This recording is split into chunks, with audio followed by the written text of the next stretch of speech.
नमो भगवते वासुदेवाय। ओम नमो भगवते वासुदेवाय। ओम नमो भगवते वासुदेवाय। हरे कृष्णा। हम पढ़ रहे हैं श्रीमद् भगवद गीता अध्याय 9 श्लोक संख्या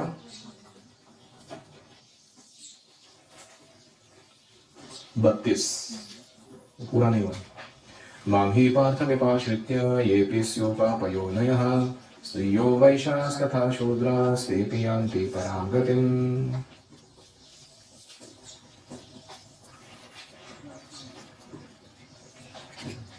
हे पार्थ, अधम कुल में उत्पन्न व्यक्ति, स्त्री, वैश्य, शूद्र आदि जो भी हो, वे मेरा आश्रय ग्रहण कर उत्तम गति को प्राप्त करते हैं।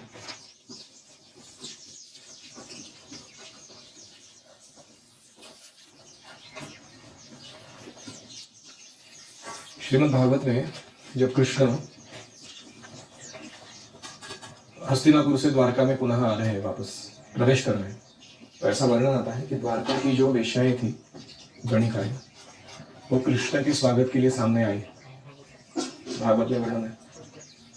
और उन्होंने बड़े ही प्रेम से और बड़े ही आदर पूर्वक कृष्ण को स्वागत किया। They were given prominence in welcoming Krishna by the society। तो 3-4 चीजें मन में आती हैं। एक है कि द्वारका में वेश्याएं क्या कर रही है। दूसरा प्रश्न आता है कि वो वेश्याओं को इतना सम्मान क्यों है, उनका कार्य तो ऐसा है, घृणित लगता है। तीसरा प्रश्न ये आता है कि अरे वो कृष्ण के सामने ऐसे लोगों को प्रस्तुत कर सकते हैं। तो वैदिक कल्चर को समझने के लिए इसीलिए गुरु साधु शास्त्र तीनों का संयोग चाहिए।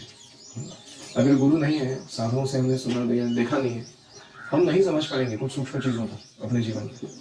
हम ऐसे सुपरफिशियली चीजों को लेंगे। जैसे कोई लोग इस श्लोक का दुरुपयोग क्या कर सकते हैं। कृष्ण कह रहे हैं कि पाप योनयः स्त्रियो वैश्यास्तथा शूद्राः, तो ये सब पापी लोग हैं।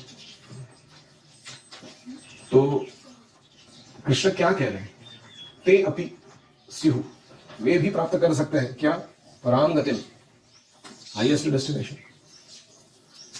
तो ऐसा क्यों है, इसलिए हमें जानना होगा कि वैदिक सभ्यता हमारे रियलिटी को 2 भागों में डिवाइड करती है। एक है हमारा आध्यात्मिक वास्तविकता और दूसरा है हमारा भौतिक अस्तित्व। तो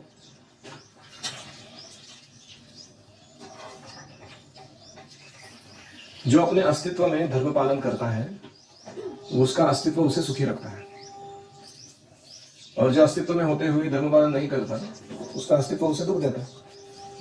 इतनी सरल बात लोग समझ नहीं पा रहे। You get from your reality what you do in reality. तो इसलिए ये कर्म का सिद्धांत है, और इसलिए वेद शास्त्र कहते हैं कि हर एक जीव को जो 2 अस्तित्व है उसके, आध्यात्मिक और भौतिक, उसमें कहां पर उसे सम्मानजनक दृष्टि से या आदर पूर्वक कृष्ण की सेवा में नियुक्त किया जा सकता है, भले उसकी भौतिक स्थिति बहुत बुरी क्यों ना हो। और कौन सी परिस्थिति में उसका भौतिक अस्तित्व जो है उसको रिस्ट्रिक्टेड रखा जाना चाहिए, उसको कुछ कार्यों में भाग नहीं दिया जाना चाहिए, ताकि उसका कंटेमिनेशन जो है या उसका जो अस्तित्व की बुराई है वो दूसरों पर प्रभाव न डाले। तो ऐसे दोनों साइड से नियम है। तो हम क्या चाहते हैं, एक ही कुछ चीज बोलो। एक बार पाप योनि बोल दिया तो फिर ये नहीं बोलने का कि पराम गति में, या फिर एक बार बोल दिया कि ये स्त्री है तो ये तय हो चुका है कि ये कम बुद्धिमान है, प्रोन टू मिस्टेक्स है, प्रोन टू डिग्रेडेशन है। तो फिर बाद में मत बोलो कि the most intelligent woman Kunti Devi, पूरा चैप्टर है ना उसके ऊपर, टीचिंग्स ऑफ क्वीन कुंती में। कुंती महारानी प्रार्थना करती हैं, तथा परमहंसानां मुनिनां अमलात्मनां भक्ति योग विदानार्थम कथम पश्येमहि स्त्रियः, कि आपका जो भगवान स्वरूप है, उसकी सेवा है, वो कौन कर सकते हैं, परमहंस लोग कर सकते हैं जो भौतिक कल्मश से मुक्त है। कथम पश्येमहि स्त्रियः, मैं तो स्त्री हूँ साधारण, मैं कैसे आपके अस्तित्व को समझ सकती हूँ, मैं कैसे आपकी सेवा कर सकती हूँ। तो प्रभुपाद जी तात्पर्य में लिखते हैं कि कुंती महारानी जो कह रही है अपनी विनम्रता के कारण कि मैं अनक्वालिफाइड हूँ कृष्ण की सेवा के लिए, यही उनका क्वालिफिकेशन है। क्यों वो कृष्ण को पसंद है। And that is why she is the most intelligent woman. I am not as intelligent as the Paramahansas. ऐसे कह रही हो कि मैं परमहंसों जितनी बुद्धिमान नहीं हूँ, और प्रभुपाद जी कह रहे हैं कि वो अत्यंत बुद्धिमान है, परमहंसों के द्वारा भी वर्शिपेबल, आराधनीय है कुंती महारानी। तो इसलिए ये जो श्लोक आते हैं ऐसे, उसको समझने के लिए हमें पहले वैदिक कल्चर कुछ समय फॉलो करना पड़ेगा, तब इनके अर्थ हमें समझ में आने लगे। भारत में होता ऐसा है कि लोग सिर्फ टेक्सचुअल स्टडी करते हैं और उसके आधार पर अपने वन साइडेड ओपिनियन, एक अंगी विचार प्रकट करते हैं, तो वो सही नहीं रहता। उससे फिर शास्त्रों के प्रति हम अपराध कर बैठते हैं और उसके बाद हमारे जो शास्त्र समझने की क्षमता है वो पूरी ही चली जाती है। तो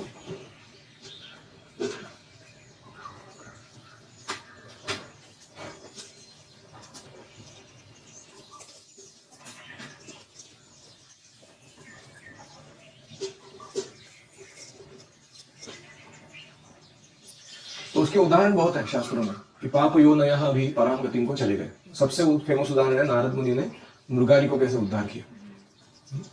तो मृगारी इतना पापी था, अधमरा करने में जीवों को उसको मजा आता था। किसी पक्षी का एक पंख काट दो, पकड़ा रहा है, उड़ नहीं पा रहा, जमीन पे ऐसे रेंग रहा है, तो हंसने उसके ऊपर,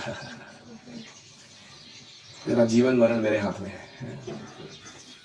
तो ऐसे विकृत आनंद लेने में उसको मजा आता था मृगारी को। तो ऐसे व्यक्ति को जाके नारद मुनि ने परिवर्तन कराया, और जब मृगारी भक्त बने तो एक चींटी को मारने के लिए भी तैयार नहीं थे। दूसरा उत्तम उदाहरण है गौर नित्यानंद का, जगाई मदाई का उद्धार। वो तो स्टोरी इतना जबरदस्त है कि जगाई मदाई ने इतने पाप किए थे, उन्होंने कोई पाप करना छोड़ा ही नहीं था, जितने भी पॉसिबल पाप हो सकते हैं और क्रिएटिविटी के साथ किए जा सकते हो, वो सारे उन्होंने किए थे। यहाँ तक कि यमदूत चित्रगुप्त और उनके स्क्राइब्स यमराज, वो सारे परेशान थे। उनका कार्यालय में इनका ट्रैक रखते रखते पापों का ओवर टाइम करना पड़ रहा था उनको। लोग भूख हड़ताल पे जाने वाले थे, अभी आंदोलन करने वाले थे चित्रगुप्त के कार्यालय के लोग।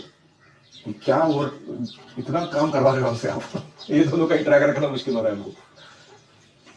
और यहाँ नित्यानंद ने क्या कृपा दे दी इनको कि वो उनका पर्वत समान जो पापों का समूह था, वो चैतन्य महाप्रभु ने तिल के जितना बना दिया, उसको समुद्र में फेंक दिया। यमराज फेंट हो गए ये देख के, कैसी कृपा है ये, आज तक किसी को ऐसी कृपा दिया हुआ हमने सुना नहीं है। तो जिनका युगावतार ये लीला प्रकट करता हो चैतन्य महाप्रभु, वो भी कलयुग के स्टार्ट में उन्होंने दिखा दिया था ऐसा कि ले आगे से पाप के लिए डरना नहीं, मतलब पाप करने से डरना, लेकिन मैंने कर चुके हुए पापों का मेरे को क्या आएगा रिएक्शन, इसलिए भक्ति में विचलित नहीं रहना। इसके लिए महाप्रभु ने ऐसा उदाहरण दिखाया कि सर्वधर्मान् परित्यज्य मामेकं शरणं व्रज अहं त्वां सर्व पापेभ्यो, सम पापेभ्यो नहीं हो, सर्व पापेभ्यो मोक्षयिष्यामि। तो ये है दूसरा उदाहरण। तीसरा उदाहरण कौन सा है? हरिदास ठाकुर के द्वारा वेश्या का उद्धार। वो वेश्या जो आई थी हरिदास ठाकुर को पतन कराने के लिए आई थी,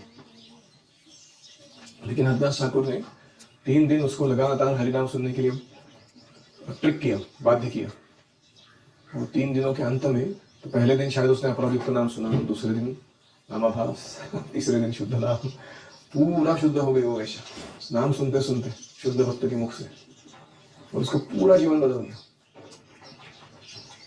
और महानतम वैष्णव आके उस वैश्या का संग एक वैष्णवी के रूप में करना चाहते थे ताकि अपने आध्यात्मिक जीवन में लाभ कर सके। तो ये दिखाई देता है कि व्यक्ति का पास्ट जो होता है ना, वो इतना महत्वपूर्ण नहीं है। ऐसे कहते हैं कि every Sinner has a past, sorry every says has a past and every Sinner has a future. और जो ऋषि मुनि पवित्र व्यक्ति बन के बैठा हुआ है, उसका अपना ही एक कोई पूर्व जन्म में पाप का कार्य हुआ रहता है, और जो अभी सिनर है, पापी है, उसका भविष्य अगर वो भक्ति स्वीकार करेगा तो उज्जवल हो सकता है। तो ये सब कहने के बाद अभी कृष्ण कहते हैं किम पुनर्ब्राह्मणा पुण्या भक्ता राजर्षयस्तथा आदित्यम असुखम लोकम इमं प्राप्य भजस्व माम। तो अगर ये लोग जो पाप योनि है, स्त्री शूद्र वैश्य इत्यादि है, ये भगवत प्राप्ति कर सकते हैं, तो उनके बारे में मैं क्या कहूं? किम ये शब्द से वो निर्देशित होता है। पुण्याः ब्राह्मणाः, सदाचार परायण ब्राह्मणगण, तथा राजर्षयः, एवं राजर्षि लोग, राजा है जो ऋषि है, भक्ताः, भक्त होकर, पराम गतिम यान्ति, उत्तम गति को प्राप्त करते हैं। किम पुनः, इसे पुनः कहने की क्या आवश्यकता है? अतः अनित्यम असुखम इमं लोकम, इसलिए इस अस्थायी और दुखपूर्ण, इसलिए इस अस्थायी और दुखपूर्ण इमं लोकम, इस मनुष्य लोक को, प्राप्य, प्राप्त होकर, माम भजस्व, मेरा भजन करो। अनुवाद। सदाचार संपन्न ब्राह्मण गण एवं भक्त राजर्षि गण परागति को प्राप्त करेंगे, इसमें क्या संदेह है? अतएव इस अनित्य और दुखपूर्ण मनुष्य लोक को प्राप्त कर तुम मेरा भजन करो। तो यदि जातिगत दुराचार संपन्न लोग भी अनन्य भक्ति को आश्रय करने के बाद परम लाभ कर सकते हैं, परागति, तो सतकुल में जन्म ग्रहण किया है, सदाचारी व्यक्ति है, दूसरों को आश्रय देने के कार्यों में लगे हुए हैं और भक्त है, ऐसे लोगों का मैं क्या कहूं? इट इज गारंटीड दैट वो भगवत धाम जाएंगे। तो यहाँ अर्जुन को लक्ष्य करके बोला जा रहा है कि तुम राजर्षि हो स्वयं, तुम्हारे बारे में मैं क्या कहूं? इस मैंने राजगुह्य, ये जो राजविद्या राजगुह्य ज्ञान तुम्हें दिया, अगर तुम ये पालन करोगे तो तुम तो राजर्षि हो, गारंटीड है कि तुम्हें सबसे उत्तम गति मिलेगी। तो ये जो दो शब्द है, अनित्यम असुखम लोकम इमम, ये रबर स्टैंपिंग किया गया है इस भौतिक जगत के प्रोडक्ट के ऊपर कृष्ण के द्वारा। जैसे हम कांच भरते हैं किसी अमेजोन के बॉक्स में, उसके ऊपर स्टैंप लगा दिया जाता है, फ्रजाइल, हैंडल विद केयर, है नहीं? ऐसे ही कृष्ण ने पूरा सृष्टि रचना करने के बाद इसके ऊपर स्टैंप मारा है, अनित्यम असुखम लोकम। क्या है ये? सब कुछ टेम्पररी है इधर का, और असुखम, don't try to search happiness here, you will become miserable. तो इसलिए ये कृष्ण का स्टैंप को हम पढ़ के बुद्धिमान व्यक्ति समझ जाते हैं करना क्या है जीवन के साथ। जो अबुद्धिमान है वो ये असुखम लोक को सुखम लोकम, अनित्य लोक को नित्य लोक बनाने के प्रयास में फालतू टाइम पास करता रहता है।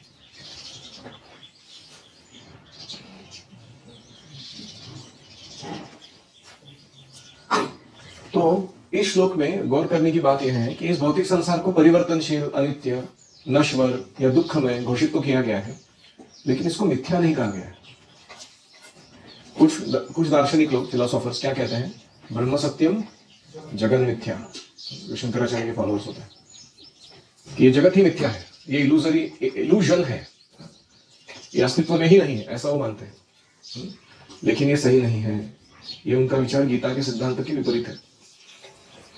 भगवान का धाम जो है वो अपराकृत जगत है, वह नित्य है, आनंदमय है, लेकिन भौतिक जगत भी भगवान का ही क्रिएशन है, वह अनित्य है, दुखमय है, लेकिन अनरियल नहीं है, मिथ्या नहीं है, वो सही में अस्तित्व में है, क्योंकि वो पुनः पुनः अस्तित्व में आता है, पुनः पुनः नष्ट होता रहता है। जैसे समुद्र की लहरों पर बबल्स आते हैं, वो वास्तविक होता है, लेकिन वो ज्यादा देर टिकते नहीं, खत्म हो जाता है, इसलिए उसको इल्यूजरी माना जाता है। इल्यूजन नहीं, इल्यूजरी, वो भ्रम नहीं है, भ्रामिक है, लगता है कि वो अस्तित्व में था लेकिन चला गया। ठीक है, तो कोई कहेगा ठीक है, इमं प्राप्य भजस्व माम, बोला ना कृष्ण ने कि मेरा भजन करो, तो ऑब्वियस प्रश्न क्या है, कैसे भजन करें आपका? वो अगले श्लोक में बताते हैं। मन्मना भव मद्भक्तो मद्याजी मां नमस्कुरु मामे वैश्यसि युक्त्वैवम् आत्मानं मत्परायणाः। मन्मनाः, चित्त को मेरे परायण बनाओ, मद्भक्तः, मेरे भक्त बनो, मद्याजी, मेरी पूजा करो, एवं, इस प्रकार, आत्मानं युक्त्वा, मन और देह को मुझ में नियोग करके, मत परायण, मेरे परायण होकर, माम एव एष्यसि, मुझे ही तुम प्राप्त होगे। मेरे परायण चित्त वाला मेरा भक्त तथा मेरे पूजा परायण हो जाओ, इस प्रकार तुम देह और मन को मुझ में नियुक्त कर मेरे परायण होकर मुझे ही प्राप्त होगे।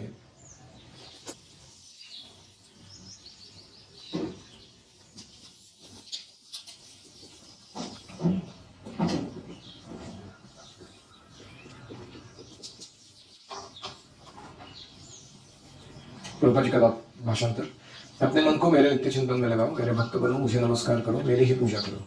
इस प्रकार पूर्णतया मुझ में तल्लीन होने पर तुम निश्चित रूप से मुझे प्राप्त करोगे।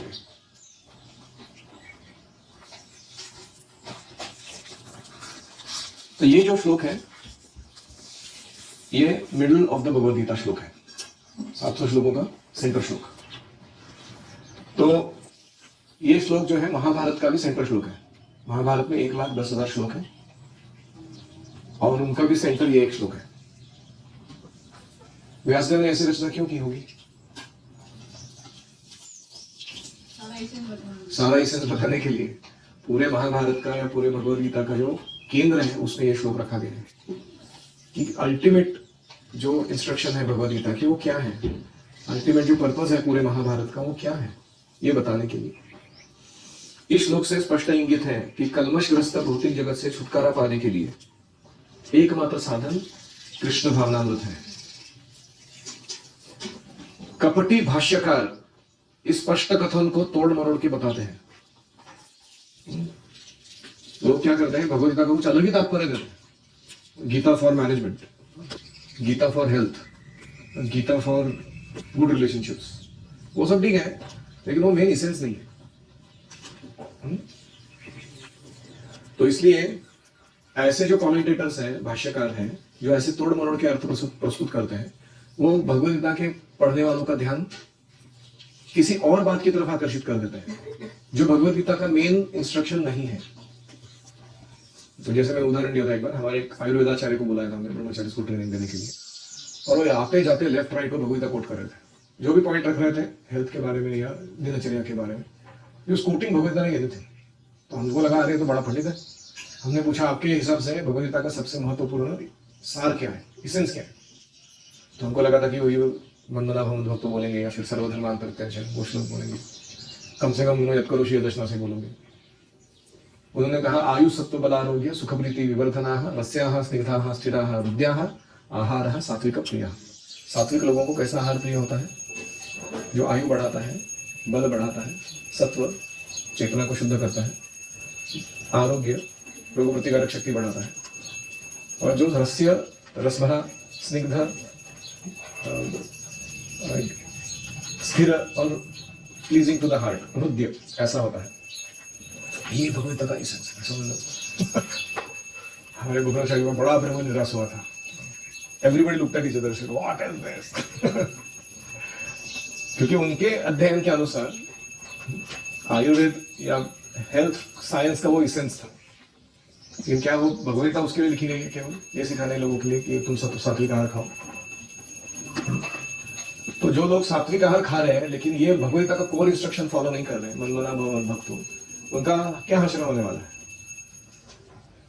वो जन्म जन्म पर अलग अलग जन्म लेते रहेंगे और सात्विक आहार खाते रहेंगे, कभी गाय बन के, कभी भैंसा बन के, जो भी।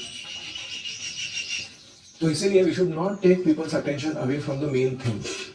व्यासदेव ने भी यही गलती की थी, इतना सारा वैदिक साहित्य लिखा, उनकी इच्छा थी कि लोग अच्छे बने पहले, फिर वो भक्ति को स्वीकार करेंगे। लेकिन वो अच्छे बनाने के डिस्क्रिप्शन देने में क्या हो गया, भक्ति का वर्णन करना ही रह गया अच्छे से। तो उनके गुरुजी ने डांट लगाया उनको, डायरेक्ट वर्णन करो, तुम सीधा दे दो, पहले जो देना है वो। कुछ गधे होंगे नहीं स्वीकार करेंगे, नो प्रॉब्लम, लेकिन कुछ तो लोग रहेंगे जो स्वीकार करना चाहते हैं, उनका डिटूर करा के क्यों उनको लेके आना वापस इस मार्ग पर, सीधा बता दो उनको। तो इसलिए ये पाठकों का ध्यान इधर उधर भटकाना नहीं चाहिए। इसलिए प्रभुपाद के लेक्चर क्यों इंपॉर्टेंट है? आप देखो कोई भी प्रभुपाद का कोई भी रैंडम लेक्चर ले लो, कॉन्वर्सेशन ले लो, वो यहाँ वहां ध्यान भटकाते ही नहीं है किसी का। He brings it straight to the point. You are not the body, you are spirit soul. Surrender to Krishna. Bhakti is the only way. लोग बहुत uncompromising and sometimes very troublesome truth he presents. और इसीलिए प्रभुपाद जी आचार्य हैं, साधु है, क्योंकि वो आपको ठगने के लिए नहीं आए। तो वो आगे कहते हैं, कृष्ण कोई सामान्य मनुष्य नहीं है, वे परमेश्वर है। उनका शरीर, मन और वो स्वयं एक ही है। देह देही विभेदोयम नेश्वरे विद्यते क्वचित। परमेश्वर में और उनके शरीर में कोई अंतर नहीं है। तो यह हो गया पहला कि कृष्ण का स्टैंडर्ड या उनका जो स्वरूप है वो कैसा है। तो कोई कहेगा ठीक है, मन मना भव भक्त बोला ना, मैं चिंतन करता हूँ कृष्ण का, लेकिन गलत तरीके से करूंगा। कैसे? कुछ लोग आसुरी होते हैं, कृष्ण का चिंतन तो करते हैं किंतु ईर्ष्यावश करते हैं, जैसे कृष्ण का मामा कंस करता था।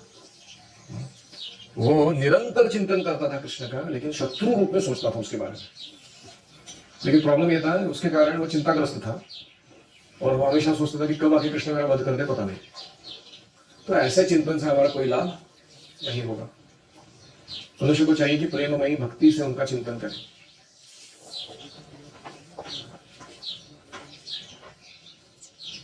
तो मन मना का पहला अर्थ क्या है? कृष्ण का चिंतन करना, ईर्ष्यावश नहीं, अनुकूल भाव से। अभी मन मना का दूसरा अर्थ है कि to fix your mind on Krishna, प्रामाणिक गुरु से यहां सीखो। भगवान कृष्ण भगवान है, हम भौतिक शरीर नहीं, हम भी सच्चिदानंद स्वरूप है। इस प्रकार की चर्चा अपने गुरु के सानिध्य में बारंबार करो। तो ये चर्चा जो है हमें भक्त बनाने में, मन मना बनने में मदद करेगी। सो सेकंड इज तत्व अवमर्षण, उसको कहते हैं to study scriptures in the company of the guru so that our mind becomes fixed on the absolute truth. तो ये हो गया मन मना। तो ठीक है, मन मना, दैट्स अबाउट माइंड। भव मद भक्तः, so मद भक्तः refers to your heart, mind fixed on Krishna. Now chitta, heart fixed on Krishna. How? कि I will do everything that I do with love.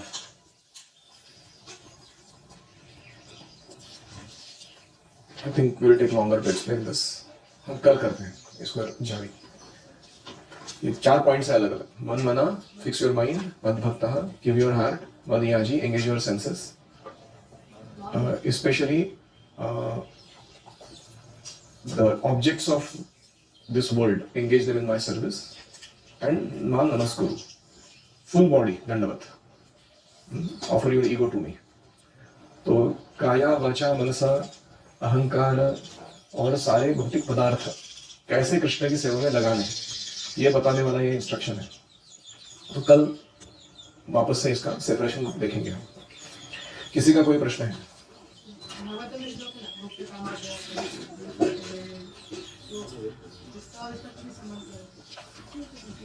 जो गोप्य कामा दयात कंसो द्वेषा चेद्यादयो नृपः, वो श्लोक है, वो यही बता रहा है कि अलग अलग जो भावनाएं हमारे अंदर आती हैं, इमोशंस, उनकी तीव्रता को कृष्ण पर रिपोज करने से, कृष्ण पर लगाने से हम कृष्ण को प्राप्त कर सकते हैं। गोपियों के अंदर कृष्ण के प्रति तीव्र काम इच्छा थी, उन्होंने उनको कृष्ण पर लगाया, गोप्य काम। कंस के अंदर भय था, भयात कंस। और चेदी यानी शिशुपाल इत्यादि के अंदर बहुत सारा द्वेष था कृष्ण के, द्वेषा चेद्यादयो। तो ये सारे जो निगेटिव इमोशंस है, लस्ट, ग्रीड, एंगर, एनवी, इनको भी अगर कोई कृष्ण में लगा दे तो कृष्ण परम सत्य होने के कारण, एब्सोल्यूट होने के कारण, वो इनके हृदय को भी शुद्ध कर देते हैं और उनको अच्छा डेस्टिनेशन प्रदान करते हैं। बट दैट मन मना is not what we are recommending. तो भाई क्लियरली कह रहे हैं कि आनुकूल्येन कृष्ण अनुशीलनम भक्ति उत्तम। उत्तम भक्ति वो है जो ये सबसे ये नहीं होनी चाहिए, आच्छन्न नहीं होनी चाहिए। अगर हमारे पास गुरु है तो हम इसमें चीज नहीं समझ सकते। हाँ, गुरु से अगर श्रवण नहीं करेंगे, शास्त्र ढंग से समझ नहीं सकते। हमें भगवान को प्रेम से सोचना चाहिए। All right, so we end there. Thank you all very much. Srila Prabhupada की जय, श्रीमद् भगवद गीता की जय। ओम हरे कृष्णा कृष्णा कृष्णा हरे हरे, हरे राम राम राम हरे हरे, हरि ओम तत्सत